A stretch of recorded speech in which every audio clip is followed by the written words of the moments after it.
So Jamal Adams has been traded to the Seattle Seahawks. It is official. First things first, I got to give credit to my podcast co-host Kyle. He nailed this one. He said Adams was going to Seattle, so give him some credit there. Also, I haven't actually seen what they got yet. I had an idea. I saw that Jamal Adams got traded, and I saw that McDougal was part of the trade, but that's all I've seen. I haven't seen like the draft picks yet, so I'm going to look it up as I'm recording this video. I figured that could be a fun way to do this. So I'm reading it right now.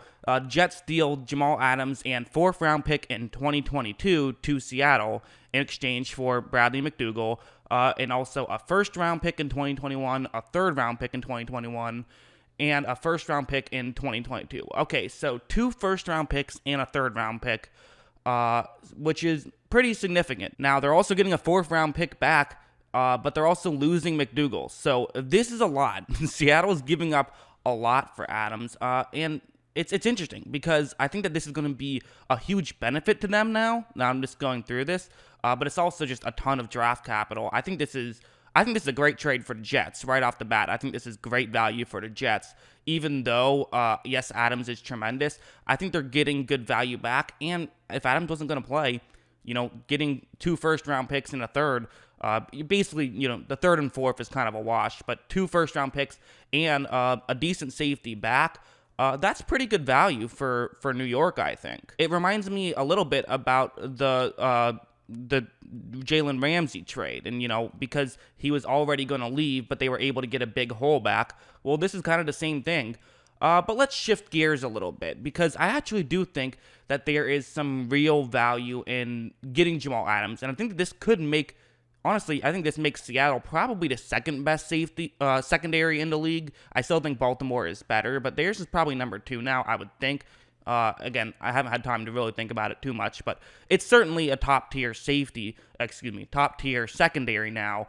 And so what I want to do is, I've already made a video talking about what Adams does so well, so I'm not going to talk about Adams too much in this video. You can check out that video. Just search Jamal Adams, JKS, it'll come up, I'm sure, or film study Jamal Adams, if you want to check that one out. Well, instead of what I'm going to do is I'm going to just show the Seahawks defense and where he would play and how he can be a big upgrade from McDougal and how his play style could be a big advantage. Like, one thing about McDougal is that he plays very conservative. He plays very cautious. And when you compare that to Adams, who is definitely anything but, he is very aggressive, and for good reason. He very rarely makes mistakes, so he can make those quick decisions because he's right. This is an example of McDougal being cautious, and where Adams would be a significantly better player on the field in this moment, where it's going to be a cover 3 zone, and that's a lot of what Seattle runs, which is cover 3, and that's another thing I want to talk about, is that, the white circle, that's where McDougal is, and that's where he's in charge of covering. So you could argue that, you're kind of just going to push Adams off to the side like that, but for one thing, I highly doubt Adams is just going to be someone in charge of covering the flat every play. But another thing is that this is still an important role, and especially with, Bobby Wagner on one side, it's hard to play on that side of the field.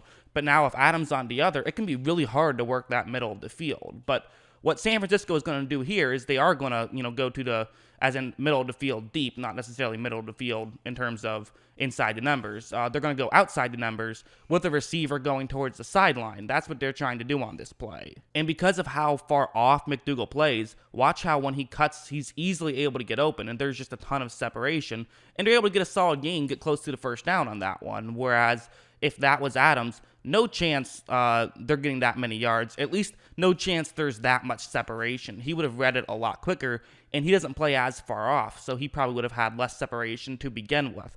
And that's just one of the many things that Adams does well. He's a better coverage corner than McDougal, and as we all know, he's going to be a much better strong safety. In terms of strong safeties, I don't think there's any question he's the best in the league, and I think he's the best in the league, period.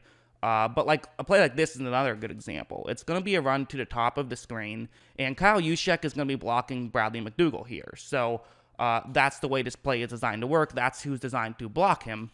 And a fullback, blocking a safety, this is usually good for the offense, but there's no way even Juszczyk, who's one of the best fullbacks in the league, would be blocking Jamal Adams, there would be somebody, probably an offensive lineman designed to do it or something, because you have to pay him extra attention. But like on this play, you watch how very easily Juszczyk is able to get in great position. And at this point, McDougal, he's not going to be able to make a play on this one. It's able to be a solid run, and you have to think that those plays will be much more difficult to come by when you have Bobby Wagner and Jamal Adams to worry about. That's just two potential Hall of Famers, I think. I think Wagner's a Hall of Famer, and Adams, you have to figure he'll be a Hall of Famer if he continues to play at the level he has been playing at. When they're not playing nickel, you have Bobby Wagner, you have KJ Wright, you'll have Jordan Brooks, who was the rookie they just drafted this past draft in the first round, and then you have Jamal Adams. Good luck working anywhere, from the 5 to 15 yard down the field area. You're going to have to, I don't think you can run the ball too much. I don't think that you're going to be able to run the ball too much. And you can't really pass the ball deep because they still do have good corners, and Quandre Diggs, who's a very good free safety. So this is, again, it's a lot. They give up a lot for sure, but this kind of is going to make this whole defense work. There's some mistakes that McDougal would make that Adams just won't make. Like a play like this, it's a cover 2 man, and what's going to happen is that there's 2 Green Bay players who will be basically just running a pick play. The reason why this is so significant and why I'm bringing it up is, again, look at how far off McDougal is compared to everybody else.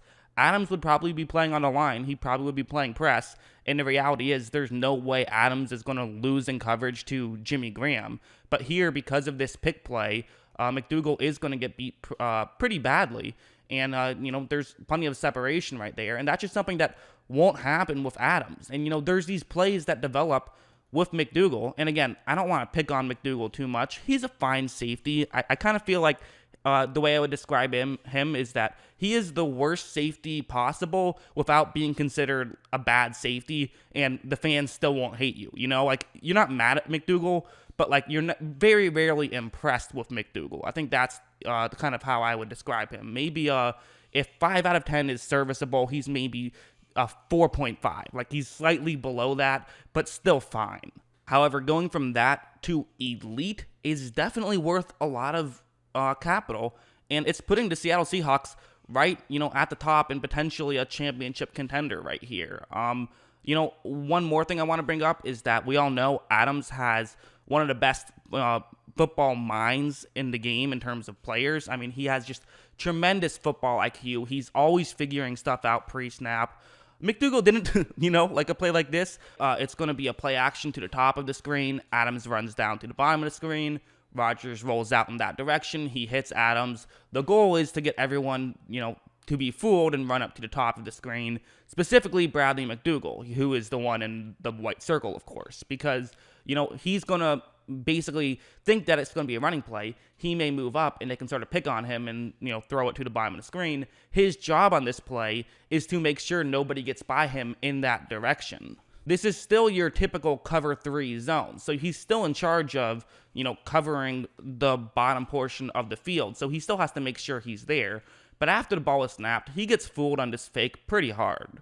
It's hard to totally blame him too much. Getting fooled on fakes, it happens. I'm not going to get on him too much for that. But at the same time, it's just something that Jamal Adams wouldn't do. And as you see, Rodgers is able to hit Davante Adams, who then runs and picks up a first down. If it was Jamal Adams covering him, that mistake would not have happened. And again, I'm not blaming McDougal too much. This video isn't meant to be criticism of McDougal, because I think McDougal's a fine player. I just think McDougal can be beat in several ways. And with Adams now on the team, he's not going to get beat in very many ways. And, you have a team now with Quentin Dunbar and Shaquille Griffin, who can beat the 2 cornerbacks who play well as zone coverage corners. You have Quandre Diggs, who can definitely be that good free safety. You have Adams, who can be a great strong safety. And if you're not playing nickel, which I fully suspect they'll play a lot of downs with 3 linebackers, with Jordan Brooks, Bobby Wagner, and KJ Wright, that's looking pretty good. And their D-line's not bad either. So, this is looking like it's going to be a tough team to play against. And this whole narrative that Russell Wilson never gets any help, well, there's your help. I think his defense is going to be very good. They could easily be a top 10 defense in the league, and they still have what many believe, myself included, to be the second best quarterback on the other side of the field. So it's hard to not get excited if you're a Seahawks fan about this, I would imagine. Again, they gave up a lot. They're mortgaging the future to some degree, but listen, as we've seen after they won their first Super Bowl, sometimes it's really hard to build a dynasty. And sometimes the best way to do it is to just go out and try to win a Super Bowl this next year. And yes, they've given up a lot. But at the end of the day, as we all know, the Seahawks always seem to draft someone in the first round that no one else is planning on taking in the first round. So maybe they'll be fine by not having their first round picks after all. And they're getting an elite safety, one of the best in the league. I just think it's so fascinating. I think it's very interesting. And I'll say I like the move from both sides. I think I like it more from the Jets' perspective, but I still do like it from the Seahawks' perspective. I think this has made their defense really good. So let me know what you guys think. Do you think this was a great move from the Jets' perspective, a great move from the Seahawks' perspective, a bad move from Seattle's perspective, a bad move from New York's perspective, or was it, good for both teams, or maybe bad for both teams? Don't see how that could happen, but what do you guys think? Let me know in the comments below. Always love hearing from you. And of course, as always, thanks for watching.